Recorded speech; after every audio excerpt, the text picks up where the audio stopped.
시편 114편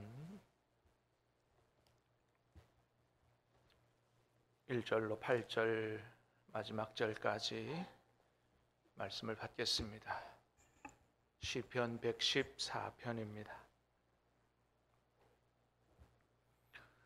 이스라엘이 애굽에서 나오며 야곱의 집안이 언어가 다른 민족에게서 나올 때에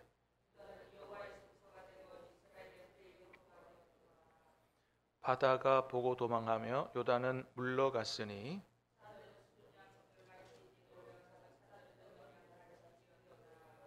바다야 내가 도망함은 어찌함이며 요단아 내가 물러감은 어찌함인가.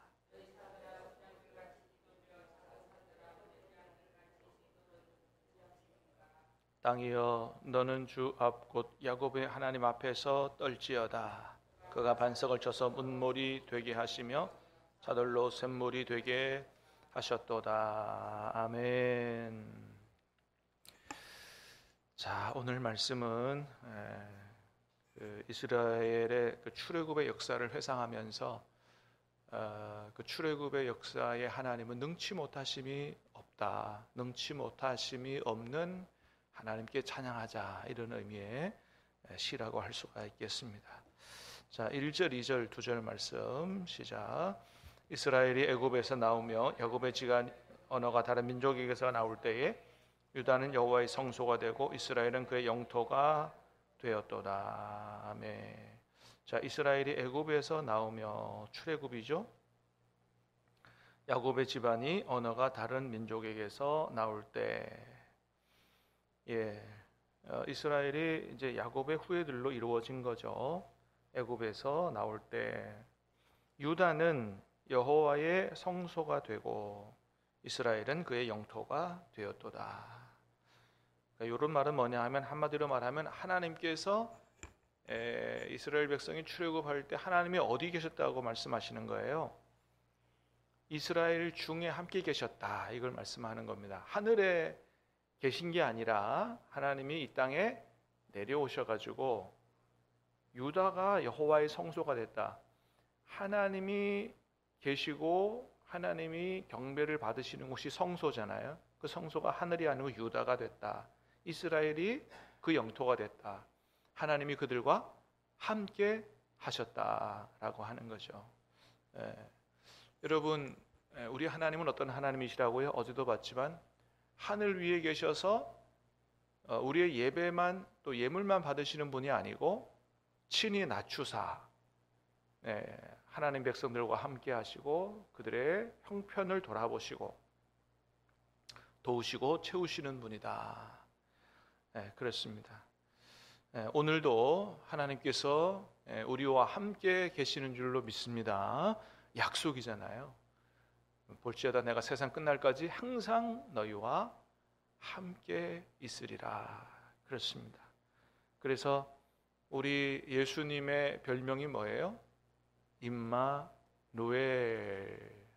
예수님이 임마누엘, 하나님이 우리와 함께 계시다.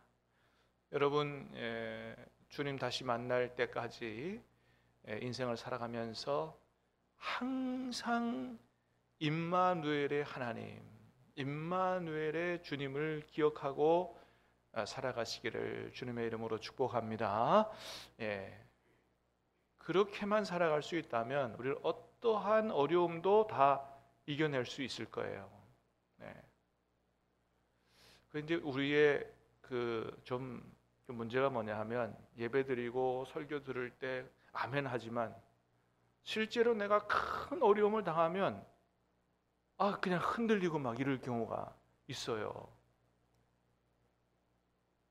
우리와 함께 하시는 하나님, 살아계신 하나님, 전능하신 하나님, 정말로 나를 도와주시는 하나님이 온데간데 없는 경우가 있단 말이에요. 이런 걸 보면 너무 안타까워요. 여러분, 주님이 함께 계시는 줄로 믿습니다. 이 믿음 위에 든든히 설 수 있기를 축복합니다. 어려우면 어려울수록 그 주님을 더 바라볼 수 있는 믿음이 더 충만하게 일어나는 은혜가 있게 되기를 주님의 이름으로 축복합니다. 그렇습니다.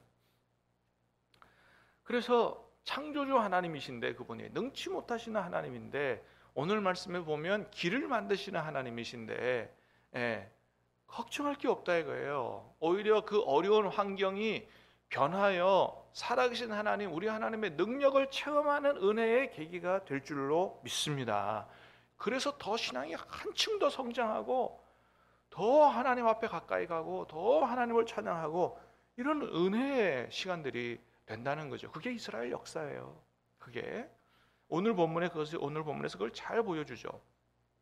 그래서 이스라엘의 역사를 한마디로 말하라 그러면 어떻게 말할 수 있느냐? 이스라엘의 역사는 기적의 역사다라고 하는 겁니다. 이스라엘의 역사는 기적의 역사다. 네. 자, 3절 보겠습니다. 3절 시작. 바다가 보고 도망하며 요단은 물러갔으니 뭘 가리키는 거예요? 홍해바다 사건을 가리키는 거고 요단강 기적의 사건을 가리키는 거죠. 하나님께서 모세를 통해서 이스라엘 백성을 애굽에서 건져냈어요. 그런데 홍해바다 앞에 왔습니다. 이제 갈 데가 없어요. 앞에는 바다요, 뒤에는 애국 군대가 쫓아와요. 오른쪽 왼쪽은 끝없는 백사장이요. 어디로 갈 겁니까? 근데 하나님이 어떻게 이스라엘 백성을 살려내셨다고요? 홍해바다를 가르셔서. 여러분, 바다가 어떻게 갈라집니까? 바다가. 우리나라도 뭐 이렇게 보면 가끔 바다가 갈라져서 이렇게 길이 드러나고 이렇게 걸어가잖아요. 그 이제 그 달을 하고 뭐 인력 뭐 무슨 그런 관계라 가지고 끌어당기는 힘, 그래서 이렇게 물살이 갈라지고 하는데, 홍해를 가보면요, 홍해는 우리나라 그 바다 갈라지는 그런 정도의 바다가 아니에요. 굉장히 큰 깊은 바다입니다. 그러니까 무슨 달의 힘으로 이렇게 갈라지고 할 수 있는 우리나라와 같은 그런 게 아니에요. 그러니까 정말로 온 천하 만물을 만드신 하나님이 직접 그곳에 임재하시고 그렇게 하지 않으면 이거는 일어날 수 없는 일이거든요. 하나님께서 사람들이 전혀 생각하지 못하는 있을 수 없는 기적을 행하심으로 이스라엘 백성을 구원해 내셨다라고 하는 거죠. 요단강 기적도 마찬가지예요. 곡식 거둘 때 물이 차고 넘쳤습니다. 흘러 넘쳤다 그랬어요. 도저히 사람의 힘으로는 건너갈 수 없는 강을 하나님께서 물을 멈추게 하셔서 그렇게 건너게 했다라고 하는 것이죠. 그래서 여러분, 여기서 뭘 봐요? 우리 하나님은 살 길을 내시는, 길을 만드시는 하나님이다. 여러분, 절대로 하나님이 우리를 죽게 하지 않으시는 줄로 믿습니다. 살 길을 내시는 줄로 믿습니다. 그렇습니다. 그래서 여러분, 뭐 저에게도 그런 간증이 있고, 우리 제가 설교 시간에도 조재영 집사님도 그런 간증이 있다고 얘기했잖아요. 도저히 고등학교를 다닐 때 그때 육성회비를 낼 수가 없었는데 새로운 장학제도가 생기게 해서 없던 장학금이 생기게 해서 공부를 할 수 있도록 그렇게 길을 만드시는 하나님이요. 저도 그런 하나님을 경험했어요. 성경에도 보니까 여러분, 다윗이 왕 되기 전에 사울 왕한테 막 쫓겨다닐 때 한 10년 세월 쫓겨다녔는데 군사 3,000명을 데리고 쫓아와가지고 이제는 완전히 도관에 생쥐가 됐어요. 이제는 꼼짝없이 잡힐 수밖에 없는 상황이 됐는데 갑자기 사울의 군대가 퇴각을 합니다. 왜 퇴각을 하냐고 봤더니 성경에 그대로 기록되어 있는 거예요. 블레셋 군대가 쳐들어왔다는 소식이 온 거예요. 여러분, 이걸 어떻게 설명을 해야 됩니까? 왜 갑자기 블레셋 군대가 쳐들어와요? 누구 지키시기 위해서? 다윗을 지키시기 위해서. 여러분, 한 나라를 움직이시는 분이다, 우리 하나님이. 할렐루야. 여러분, 우리를 구원해 내시기 위해서는 하나님이 무슨 일이든 하시는 줄로 믿습니다. 증거가 뭐예요? 예수님까지 십자가에 내주시는 분 아니에요. 그토록 하나님이 우리를 사랑하시고 우리의 사정과 처지와 형편을 잘 알고 계시고 언제 어디서나 우리와 함께 하시고 살 길을 내시는 하나님, 이 하나님이 살아계신 우리 하나님이신 줄로 믿습니다. 어찌 찬양하지 않을 수가 있느냐라고 하는 거죠. 성경에도 그런 기적이 있어요. 성도들 안에도 그런 기적이 있어요. 우리에게도, 나의 삶에도 그런 기적이 얼마든지 일어날 수 있다. 4절 말씀 시작. 산들은 수량들 같이 뛰놀며 작은 산들은 어린 양들 같이 뛰었도다. 이 산이 막 뛰어노는 거, 이거는 이제 그 하나님이 시내산 언약을 맺으려고 시내산에 강림하실 때의 사건이라 그래요. 성경에 있는 대로 하나님이 강림하실 때 뭐 대단한 일들이 있었죠. 막 땅이 진동을 하고, 이스라엘 백성이 무서워할 정도로 산이 막 뛰어놀았다. 자, 5절 6절은 반복했어요. 바다야 내가 도망하면 어찌미냐 홍해바다. 6절 산들아 수량들 같이 뛰놀며, 마찬가지로 하나님 임재하실 때의 역사죠. 8절 시작. 그가 반석을 쳐서 문물이 되게 하시며 차돌로 샘물이 되게 하셨도다. 이건 뭔 사건을 가리켜요? 광야에 들어갔을 때 마실 물이 없을 때 하나님이 많은 그 수많은 사람들이 물을 마실 수 있도록 어디서? 반석에서 샘물이 나게 하셔서 먹게 하시는 이 사건을 얘기하는 거죠. 자, 홍해바다가 갈라진 만큼 반석에서 샘물이 나서 광야를 지나가는 사람들이 먹고 마시고 살게 됐다. 이거 거의 동일한 역사, 기적의 역사죠. 지금도 그 시나이 반도 광야입니다. 지금도 가보면 그 광야가 너무 거대해서요. 광활해서 정말로 하나님의 도우심이 없이는 그냥 지나갈 수 없는 곳이라고 할 수 있어요. 옛날에 뭐 지금처럼 냉방버스가 있었습니까? 뭐가 있었어요? 아무것도 없잖아요. 그러니까 채 30분을 걸어갈 수 없는 그 뜨거운 떼약볕을 거의 그 나무도 거의 없고 살 수 없는 곳입니다. 살 수 없는 곳.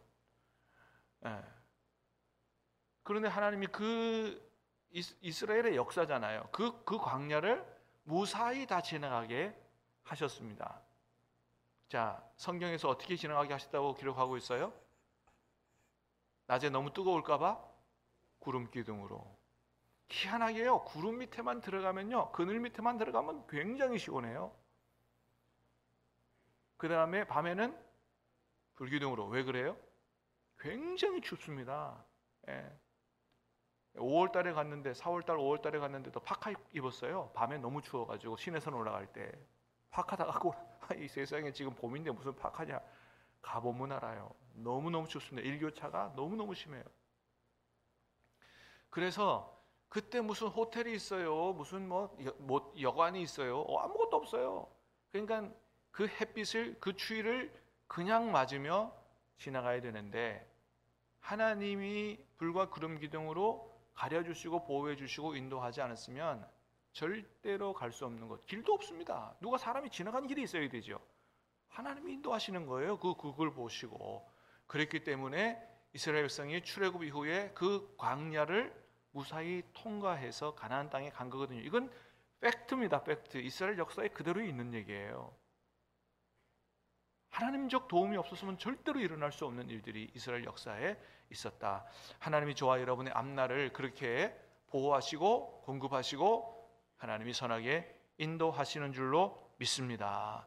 그래서 우리의 앞길에 우리를 가로막는 장애물들은 걱정할 게 없다. 왜요? 우리와 함께 하시는 하나님 앞에는 하나님의 살아계신과 전능하신 능력을 보여주는 도구에 불과하다. 제가 듣기로는 지금도 굉장히 어려움을 당한 성도가 우리 교우 안에 있다고 들어요. 기도합니다. 우리 그 성도님이 정말 이 하나님을 더욱더 바라보고 의지함으로 오늘 본문 안에 있는 이런 기적의 역사를 체험하는 계기가 되게 해달라고.